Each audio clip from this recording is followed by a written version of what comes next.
So, hello and good morning. I can't believe it's Monday. The weeks and the weekends seem to fly more quickly than I would ever hope that they do, but it is what it is. So, my name is Steve Pugh. I host a range of different podcasts on the internet. And what I tend to do as a management consultant, we have something called a growth strategy podcast where we like to introduce you to interesting guests that can help your business or career.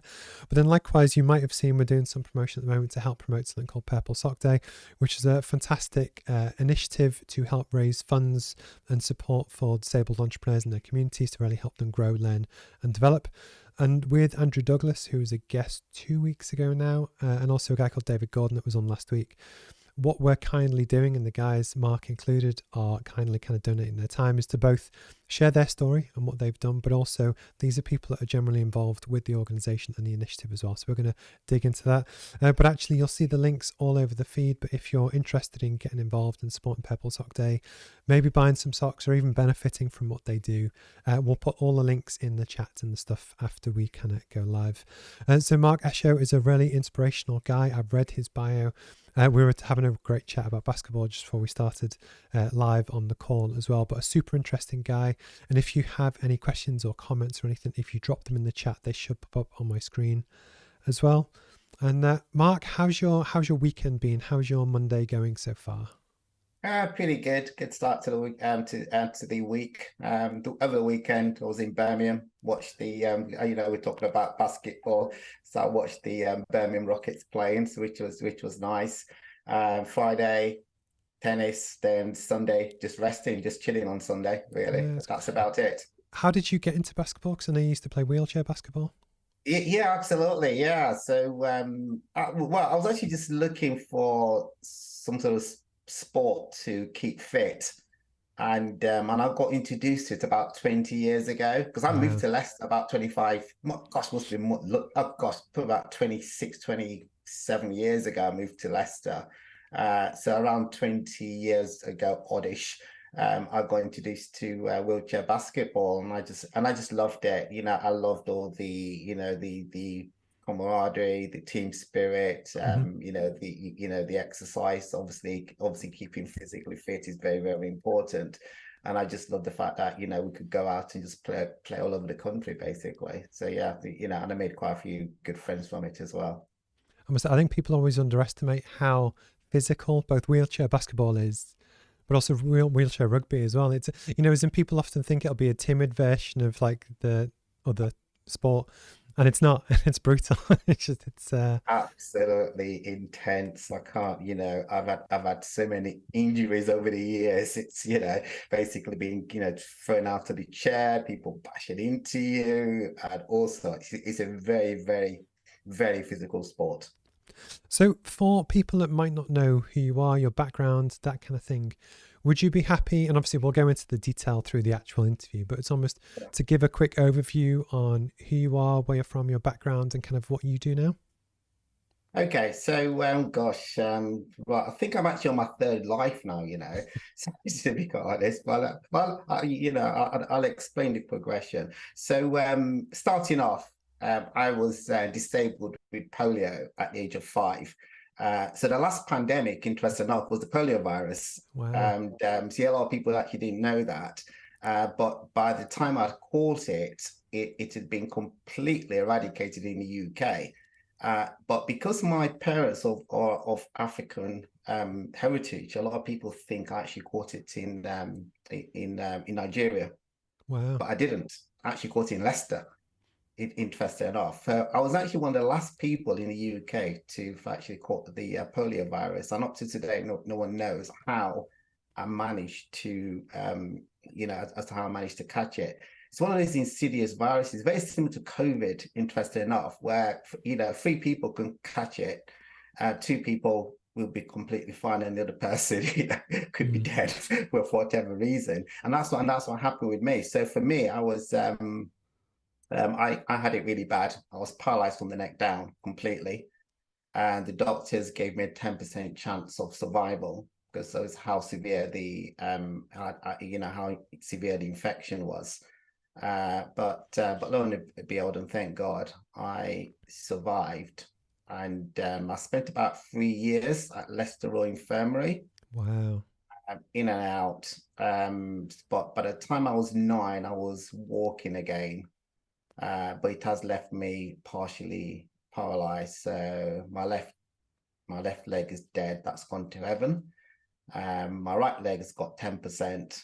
My left arm has got 50. But a lot of people actually don't realize that. Interesting enough, because I can walk a little bit as well. I can't, obviously I can't walk Yeah.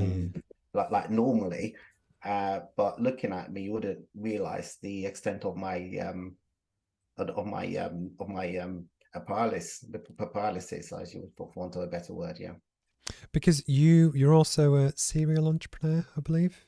Yes, I am. Yes, yes. So before I went into actually setting up in business, it was meant to do to the polio. So I previously actually worked in accountancy.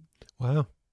So that was my background. So I did my MBA. From my MBA, became a part qualified accountant. Then worked in accountancy for a while.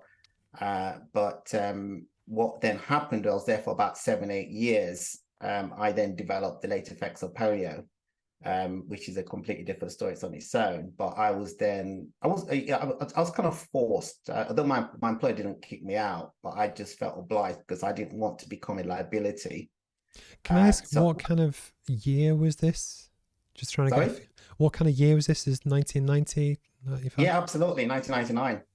Because what I'm trying to say is it's that my hope is that the world has evolved and changed, and how Yeah. it's almost people's feelings and perceptions that it's something I almost feel as well, is where you don't want to be a burden on someone else, so you often put yourself at a detriment unfairly.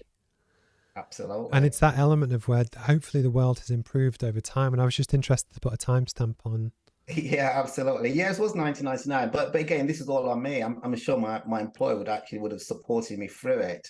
But I was conscious because I had a managerial role, and I was conscious I was taking a bit too much time off. And within myself, I was beating myself up about it, but I couldn't help it. So I gave up my job. I needed a better way to manage my disability because of the chronic fatigue and all the bits and all the issues I was having as well. So in early 2000, I decided to set up in business. And the internet was always an interest of mine. A lot of people think that I studied computer science. I didn't. I taught myself web design. So back in early 2000, and I came up with the idea of actually setting up a website where people could sell their properties online. So does that ring a bell? Right move? Not me, by the way. But I came up with the idea and concept of Rightmove back then. It was called housesonline.com, and I developed it. I had a student from Leicester University help me to actually develop the database because I couldn't program, and we launched it mid 2000. Wow.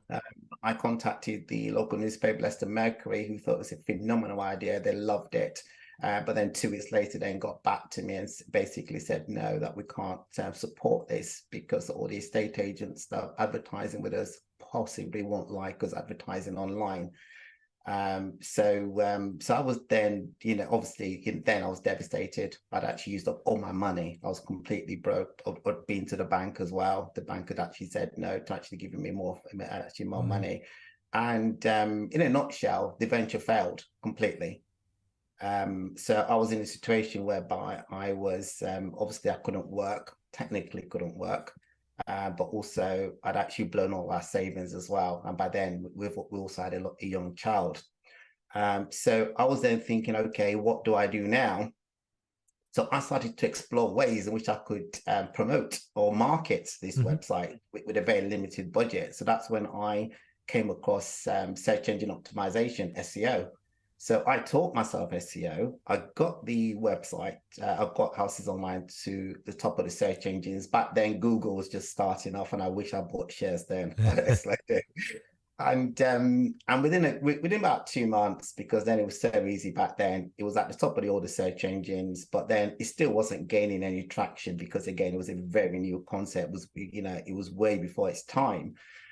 So then I was then thinking to myself, okay, what can I do now? So this was late. This was actually interesting. It was actually November 2000. I was Wow. thinking to myself, what do I do now? Do I go down the web design route the web design market then was actually getting quite busy, it's getting a bit saturated, or SEO. No one actually was doing SEO back then. Hardly any companies were doing SEO. So I decided to go down the road less traveled, as you would say, a bit risky. And the way I did it, because I was technically housebound, is I contacted 4 companies and I said to them that I'll get you to the top of the search engines, but all I need is a testimonial.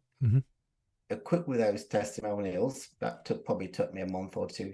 Equipped with those testimonials, I approached another subset of companies, but this time I said to them that I'll get you to the top of the search engines, but don't pay me until you get results. Wow. And that's how I scaled up my business very, very quickly. And you know what's interesting, Steve? During that time, that when I was doing, like, it was called no placement, no fee SEO, only 1 person ever defaulted. Wow. Seriously. And I did that for about 5-6 years. And I've worked for The Guardian, Avra, I don't think Avra's still around. Amstrad was one of my clients. So I had some big brands on board. And that's how I scaled up my first company very, very quickly. You also timed it perfectly with the growth in search engines.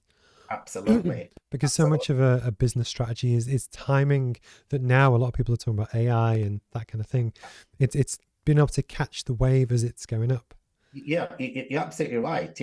And again, I think that's what, and that for me is, I don't like saturated markets. I prefer niche markets. You know, I prefer sometimes to take that extra risk and putting that extra effort into a market that's actually that's kind of hasn't been discovered yet.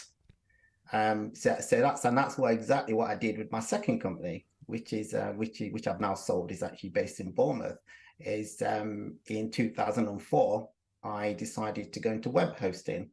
There were a few web hosting companies around back then, but no one was offering free web hosting. And everyone said I was absolutely bonkers to actually do it. But I said, no, this is what we're going to do. So I set up the company called freevirtualservice.com. And we offered completely free web hosting. First company in the UK to offer completely free web hosting. Wow. And the way I sold it was, again, it's a very simple concept. But I said, you can have absolutely everything. You can have your databases, you can have emails, but the only thing we're going to limit is your bandwidth. That's the amount of traffic that's going to come into the website. So we limited it to, I think it was about 50 megabits back then, or 100.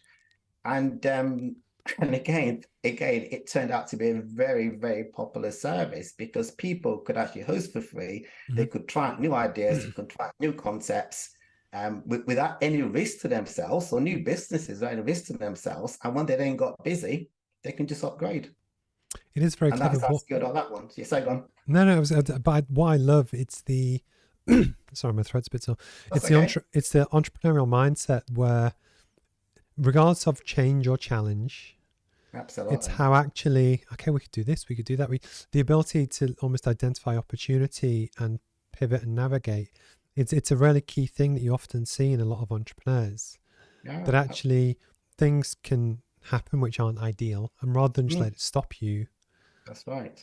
So what happened in the next 19 years up until, I guess, 2023? Next 19 years, lots of other businesses I kind of that I got involved in. Obviously, some of them didn't work, some of them failed. Because at the end of the day, failure to me is part of learning, and I personally embrace failure.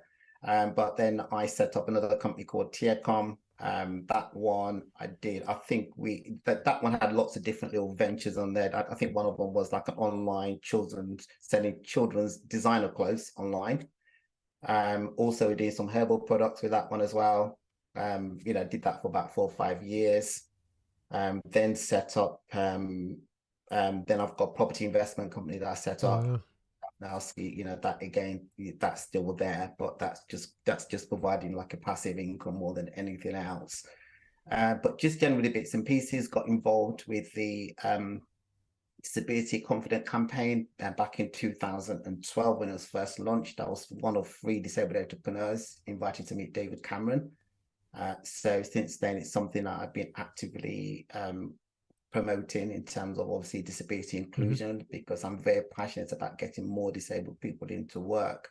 But most importantly now is actually trying to get more disabled people into business, because the barriers to business, the barriers to entry are just so high for disabled people. So yes, in a nutshell, that's why, obviously now, as I said, this is more like my third life, is now I'm actually more of a social entrepreneur. So I've got 2 social enterprises.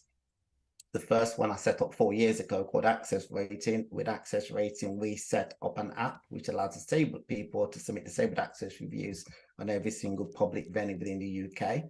And again, the way we generate income is by offering disabled access audits. So I've got a partner who's a disabled access auditor, and we do disabled access audits all over the country. And one of our clients is the Wildlife Trust. God, there's some other big names as well that we're working for.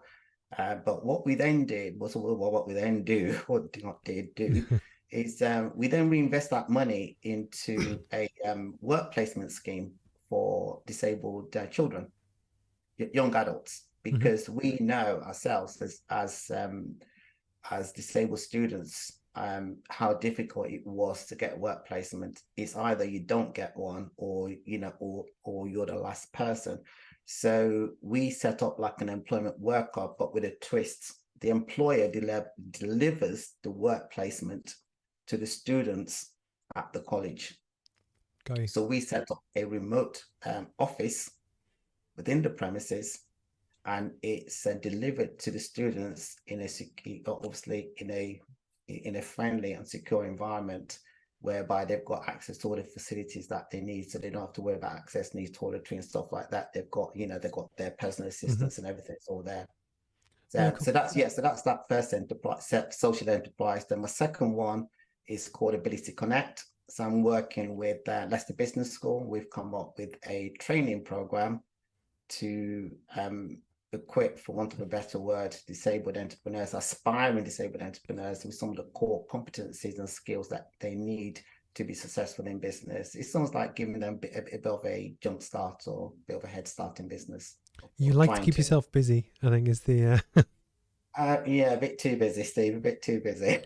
but I get the feeling that you're someone that likes to give back. You like to get involved in the community, and almost, I think that's nice. I think in many ways that's, at least where I get a lot of my fulfillment from. It's not so much about financial stuff anymore. It's about that kind of thing, which is very cool. So by the sounds of it, especially with your second social enterprise, which is incredible just to say that, but why do you feel it's almost important, I say just in generally, but also for disabled people, about business education and training and skills? But for me, I think it's almost non-existent. Like when I started off back in 2000, I just thought it was a sign of the times back then that there was actually no support whatsoever. But fast forward now, 23 years on, there still isn't any support out there. It's fragmented. There's bits and pieces all over the place, but it's actually very fragmented. But most importantly is business education. And in terms of, okay, we like that simple stuff, financial planning, business innovation, digital marketing. Those are some of the things that we cover. We've also covered resilience, having that resilient mindset as an entrepreneur as well. So it's a real shame that there's actually very little out there for disabled people wanting to start up in business. And again, it's not just about them. Obviously, sometimes, just by having that basic education or that intro, it doesn't mean that they're going to go into business. It could be that they actually might decide that they might want to go back to education, because it might have sparked an interest in, like, for instance, with digital marketing. I completely agree, because one of the things that I found growing up is, so I was from a working class background in Liverpool, but I think one of the biggest barriers, as well as the physical barrier of there not being the support available, it's when people don't see or even imagine that they could do certain things. So when you mentioned about Amstrad before, so when I interviewed David Gordon on Thursday, we were talking about books, and actually it was do you remember the old Alan Sugar book? It was bright purple. It was like that thick. I remember reading it at like 15, 16, 17. And it was almost what you arguably need is the visibility on people like you, like me, like other people who've gone on to do stuff. And then nowadays with the internet, which obviously you kind of were involved with early doors, is just to be able to go, well, if Mark did that and Steve did that, maybe I could do that. And it's almost that awareness that other people can do things as much as the physical barrier themselves. But I completely agree with you that Yeah, no, you're absolutely right there, Steve, because the society, to interject there, because one of the things that we're doing with the young students is also we're looking to educate their parents as well, because their parents actually think, obviously, because they're disabled, that obviously the opportunities are actually very limited. But what we're doing is we're broadening their horizons and actually educating the parents as well. So therefore, they can actually, for want of a better word, probably push their children to either become a professional or to set up in business. Yeah, I must say, because my next question was going to be, why do Yes, you so feel? Don't worry, it's fine. And why do you feel that we don't see more, say, disabled entrepreneurs? again, I think it's actually mainly because the system hasn't been set up to encourage entrepreneurship. Hmm. Very little is done. Is that when you look at some of the younger students, they're more inclined to go into more of the professionals, like want Hmm. to, or just like a normal job. And again, it's that lack of understanding as well, or lack of awareness. Because do you think some of that comes from the fact that most teachers followed an employed route? So obviously, they obviously went to school, probably went to uni, did a PGCC, then went back to school, and they Yeah. don't know what it's like to start a business or whichever. They don't even know the basics. And like one of the things that we're looking at and obviously wanting to start up is to set up like an entrepreneurship program, so that so therefore we can actually start introducing some of the students to what it's like, or in terms of the ideas of actually being an entrepreneur. Because as a disabled person, it just gives you so much flexibility Yeah, yeah. in terms of actually managing your condition. And again, it's that sense of self fulfillment as well. Is actually being your own boss and actually holding your own fate in your hands Hmm. as well. I know one of the most popular, because my startup, we do a little bit with the Prince's Trust as well. And one of the big things that they obviously really popular is the mentorship program, but it's talks from speakers to share their story. One of the things that I guess we're doing right now, it's that element of where if you went back arguably pre-pandemic, or at least 4 or 5 years ago, Yes. most events were still in person.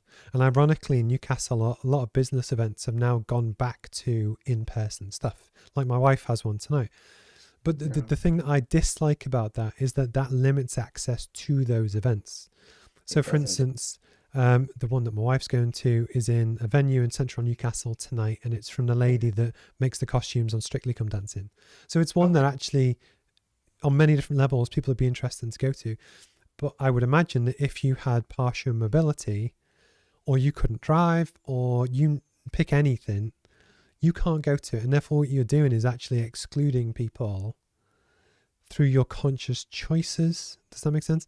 As where part of Yeah. the reason why I love to do podcasts and live streams is that as long as you've got one of these, which 87% of people in the world do now, if you want to, you can listen to your story and someone else's. And I think often the way that the world is evolving, I guess it opens up the opportunity for entrepreneurs like yourself who are conscious to make conscious choices, can open Indeed. up more doors.